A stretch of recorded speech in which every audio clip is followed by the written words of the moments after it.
고성능 로켓 시스템 업그레이드, 한국의 강력한 방어력을 보여줍니다. 미래의 다연장 로켓 전략. 천무희. 현재 한반도 정세는 북미 정상회담 등이 진행 중이나 북한의 핵과 탄도미사일, 방사포 등 대남 위협 요소는 사라진 것이 아니며 우리의 대응 전력은 양적으로 열세한 편이다.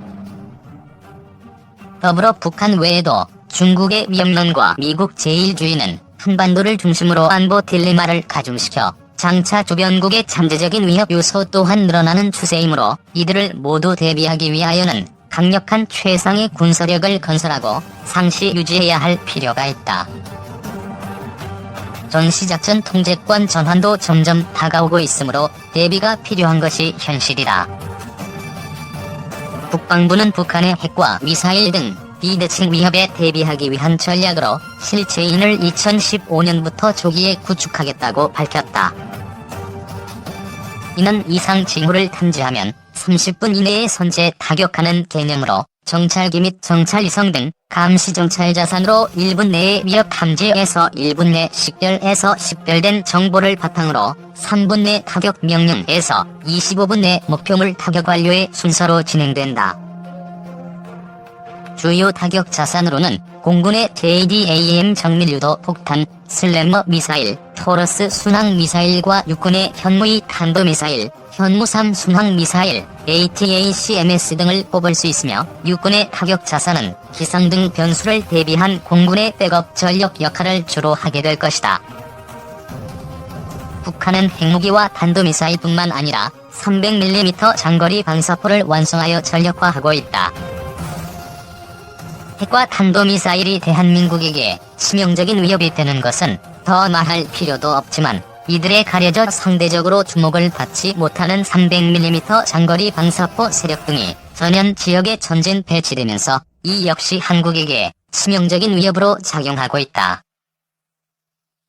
세축 체제에 집중적으로 예산을 투자하여 각종 감시 정찰 자산 정찰 위성 RQ4 글로벌 호크 블라크 30M 백두-2 정찰기 등과 항공 타격 수단과 조기 경보, 요격 수단 이 진행 중이다.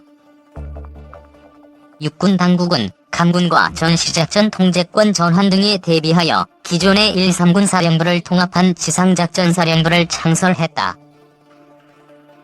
지상작전사령부에는 대화력전 수행본부와 화력여단을 일하로 두고 북한의 스커드 BK-202 지대지 미사일과 300mm 방사포 등이 위치하는 탄도미사일 작전구역을 타격하기 위한 사거리 180km급의 KTSSM 등 타격 자산을 보유할 계획이다.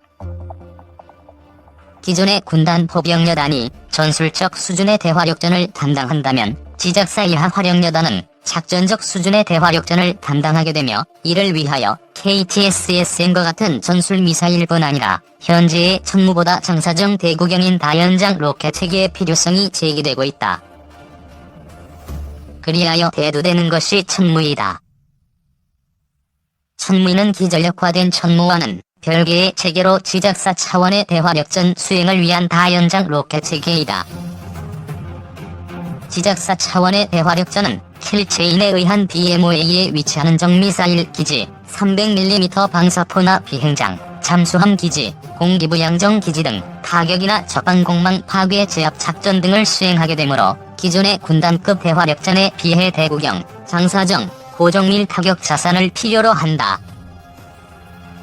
따라서 천무이는 기존의 천무보다 대구경인 400mm 구경, 200에서 400km 사거리의 무유도, 위성유도, 환성유도 등 정밀도가 높고 다양한 단종을 운영할 수 있는 체계로 제안 중이다. 나아가 200km 사거리 내에서 현존하는 해공군의 백업 화력과 미육군 210 화력여단의 임무 전환 시 전력 공백 대체용으로도 유용할 것이다. 천무이는 기존의 8×8 천무 차량에 400mm 대구경 로켓탄 포드 발사대 플랫폼을 얻는 방안이 유력하며 확산탄과 정밀 유도탄, 지하 침투 갱도 파괴탄, 활주로 파괴탄, 비핵 EMP탄, 열압력탄, 정전탄, 지대살포탄, 선전탄 등 다양한 탄종을 개발, 운용할 것으로 보인다. 장차 지작사 중심의 대화력전 체제로 개편하기 위해서는 천무위에 조속한 개발 및 전력화가 이루어져야 하겠지만 군단 포병여단에 배치된 천무의 수량도 아직 충분한 것이 아니다. 현재 천무는 노후화한 구룡 다연장 로켓을 1대1 대체하는 것을 목표로 하고 있고, 서부 전선은 천무 도입이 진행 중이지만 동부 전선과 기동군단까지는 아직 지지부진한 상황이다. 북한의 300분의 240mm 방사포 전력 대비 절대적 열세를 만회하고 미 210 화력여단의 임무 전환을 대비함과 동시에 추후 군구조 개편으로 인한 군단의 작전 범위 확대에 대응하여 군단장이 바로 운용할 수 있는 장거리 정밀 타격 수단 확보를 위하여는 기존 천무의 추가 전력화 역시 절실한 상황이다. 더러 천무는 노후화된 구룡을 대체하고 MLRS의 수입 대체 효과를 기대할 수 있는 뛰어난 성능의 한국형 다연장 로켓 체계이며 현재도 전력화가 진행 중이다. 하지만 아직 북한의 방사포 전력에 밀리는 것이 현실이며, 나아가 주변국 간 잠재적 위험 요소에 대비하고 군구조 개편과 전자권 전환에 대응하려면 일반 yak보에 비해 강력한 화력과 신속한 기동력을 갖춘 다연장 로켓 체계를 더 보강해야 할 것이다.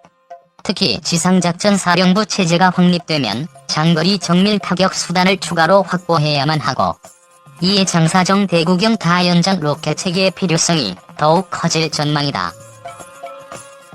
병력 30만 명대 감축 군국방개혁 2040 착수. 국방부 인구 급감 대책 마련 나서 이르면 내년 1월 국방개혁실 개편 병력 축소에 따른 무기체계 개발. 위장색 태극기 부착 모습. 국방부 제공. 군이 인구 급감에 대비해 현재 60만 명대인 병력을 30만 명대로 감축하는 국방개혁 2040 마련에 착수했다. 22일 복수의 군 관계자에 따르면 국방부는 이르면 내년 1월 국방개혁실을 개편, 미래군 구조기획과와 스마트 국방혁신과를 설치한다. 두 관은 향후 병력 감축에 따른 군구조 개편, 병력 감소를 대체할 무기체계 개발 등의 연구 작업을 수행하게 된다. 상비 병력을 61만 8천 명에서 2022년까지 50만 명으로 조정하는 국방개혁 2.0을 2018년에 내놓은 지 불과 채 2년도 되지 않은 상황에서 다시 병력 조정 계획 마련에 나선 셈이다. 국방개혁 2.0이 단기간 계획에 초점을 맞춘 탓에 미래 인구 변화 상황을 적용하기 어렵기 때문이다. 국방개혁 2.0에 이은 국방개혁 3.0 버전에 해당하는 세 개혁안은 2040년 실행을 목표로 하고 있으며, 이를 위해 한국국방연구원은 국방부 의뢰로 태스크포스를 구성. 개혁 연구 과제의 틀을 만드는 작업을 최근 마무리했다. 주요 연구 과제로는 인구 감소에 따른 병력 감축, 무인화 및 군체계 개선, 민간 영역의 참여 확대, 국제 정세 변화 등이 꼽혔다. 정경두 국방부 장관. 연합뉴스. 국방부는 지난 20일 정경두 국방부 장관 주관으로 열린 국방개혁 2.0 점검회의에서 새 개혁안 마련을 위한 준비 과정을 논의한 것으로 전해졌다. 우리나라의 저출산에 따른 미래 인구 절벽은 심각한 수준이다. 통계청에 따르면 2018년 여성 1명이 15에서 49세 낳을 것으로 예상되는 합계 출산율은 0.977명에 그친다. 징집 대상 연령인 19세 남성의 숫자는 2019년 33만 5,433명에서 2040년엔 14만 9천명으로 대폭 줄어든다. 현재 군징병 체제로는 2040년 이후 병력을 그대로 유지하는 게 불가능하다.